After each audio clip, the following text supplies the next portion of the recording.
So ito mga kabiktoryos, gagawa tayo ng malaking bingwit sa amin, bingwit sa inyo sa Tagalog, kawil. Kawil pang kasili. Kasili o palos. Sa English, eel. So malalaki yung mga sapa dito sa Davao City. May mga liblib na sapa. Medyo tago, hindi pa masyadong napuntahan ng mga tao. Magmotor tayo, sakay tayo ng motorcycle natin, pupunta tayo dun sa mga medyo malayo na sapa at saka malalim na may malaking bato. Itong gagamitin natin, mangunguha tayo ng kasili or eel. So bigyan natin sa marunong ang paggawa. O, tingnan nyo mga kabigtos kung paano ginawa ni Amore. Yan, shout out sa mga kaibigan ni Amore. So ito ay laking dagat si Amore, kaya si Amor ba? Amor. Ibigan natin si Amor. Si Mang Amor. So ganito niya ginawa. So matibay na matibay. Manoy Amor. Manoy Amor. So bigyan sa marunong kasi hindi tayo magaling dito. So siya ang magaling dito kaya nagkuha ako ng idea kung paano niya ginawa.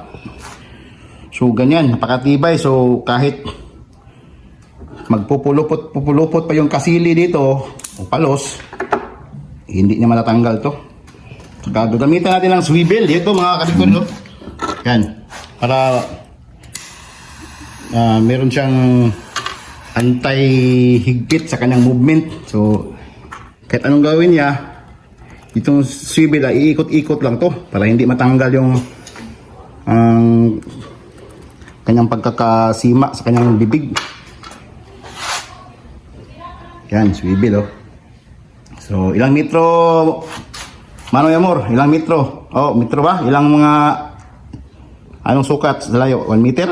1 meter lang. 1 meter ang layo. Mula sa kawil, papuntang swivel. Puputulin. Siyempre, puputulin natin siya para connect to another tip or another hole of the swivel. So ganyan.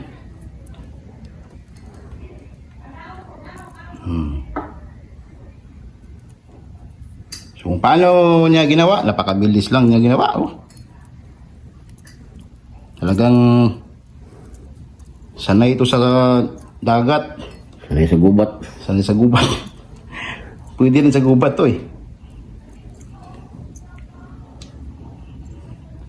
Mandirigma sa dagat si Mang Amor, si Manoy Amor. Siya ay veterans dito sa Davao City, sa Bukana, Davao City, malapit sa dagat. Yan, napakahigpit na pagkatali, 100% matibay na matibay. Mabilis lang niya ginawa, oh.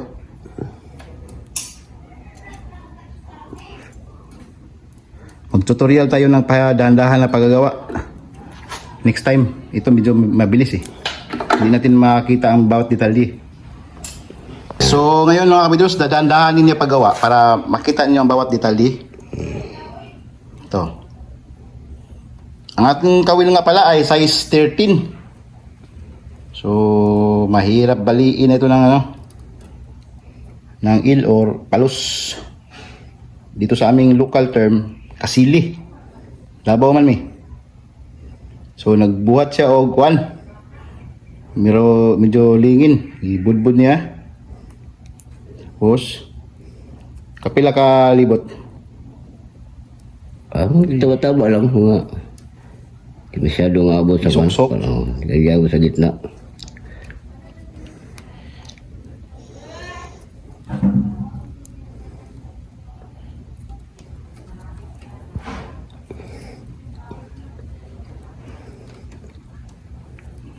Plies, may plies. Kailang? Yan.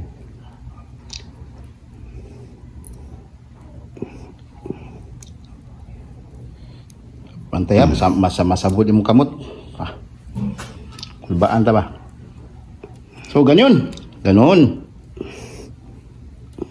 Inigbira ni mo, basing masima ka.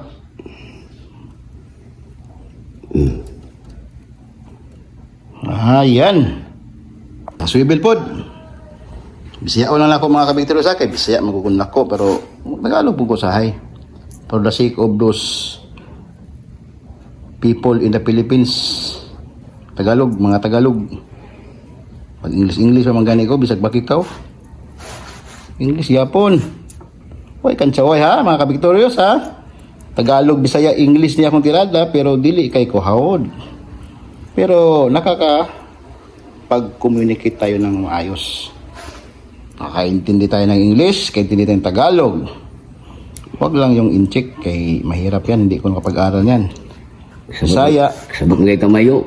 Kung akala noon, mahinay lang, kamayo. Lugay lang. Nakataon ako ng kamayo kay akong asawa man, kamayo man. So, yung ato yapon ang proseso. So, the same process yapon. Mura yapon, no? Pagka budbud, no? Oo. Yung ato hulog yapon. Para sigurado. Tangang alawan sa gamay. Sa layo-layo pa yung yung nylon para sure. Tapos, sindihan glider, sunugon para. Hindi na wala tira. Ato lang yun. Wala. Mang saingon. Okay. So, yan. So, gagawa pa tayo ng isa pa. Isa pang napakadalang. Dalang. Yung mahina. Yung hinaan niya ang kanyang movement ba. Actually, matagal ko na itong naisip. Wala pa akong motor. Sabi ko sa sarili, pag magkaroon ako ng motor, ito yung isa sa mga gagawin kong video. Kasi mahilig ako sa adventure. So, yan to. Iklopin yan. Iklopin. Hinay lang ha. Tapos ganyan. Oh. Ganyan siya. At tapos, Ang katuntumoy niya mo ibudbod. oh, Itong gamay. Mga isa kadangaw. Sa yung mga hanggang 1/4 lang dito sa 1/4 sa lupa. Tulo. Pila na ka budbod? 4, 5, 6, 7, Ito. 8. 8. Sok-sok. Tapos, Sok-sok sa katong isat mo doon sa kuwan. Tapos hilain mo dito. Mag-lock yan siya. Tapos, hilain mo yung dalawa. Para magigpit ng tali. Ana day. Sa swivel disim di po lang Oh, proseso. pareho pa rin.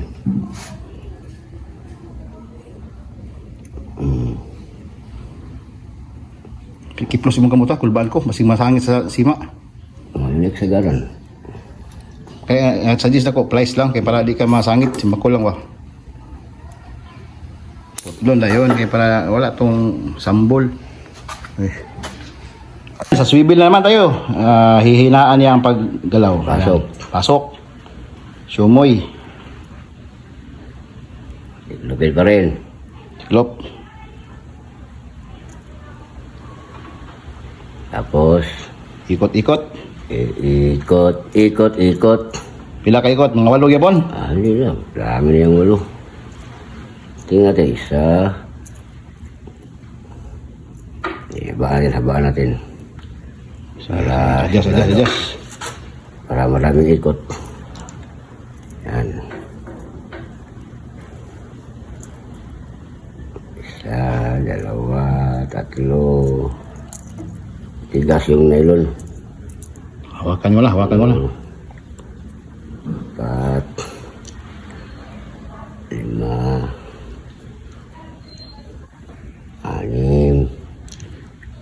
6, 7, 8, 9, 10.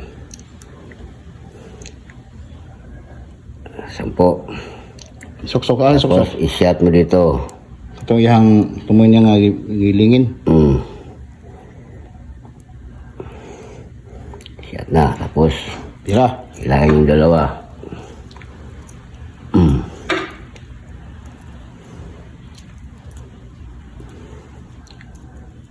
Ganun lang pala. Hindi na yan matatanggal.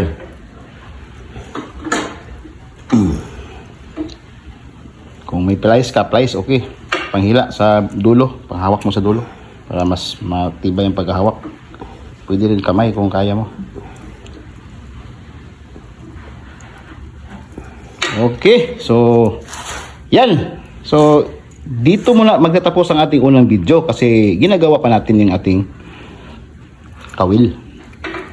Ibang video na naman lang inyong makikita kapag tayo ay pupunta na sa area, sa lugar na kung saan doon tayo mangunguha.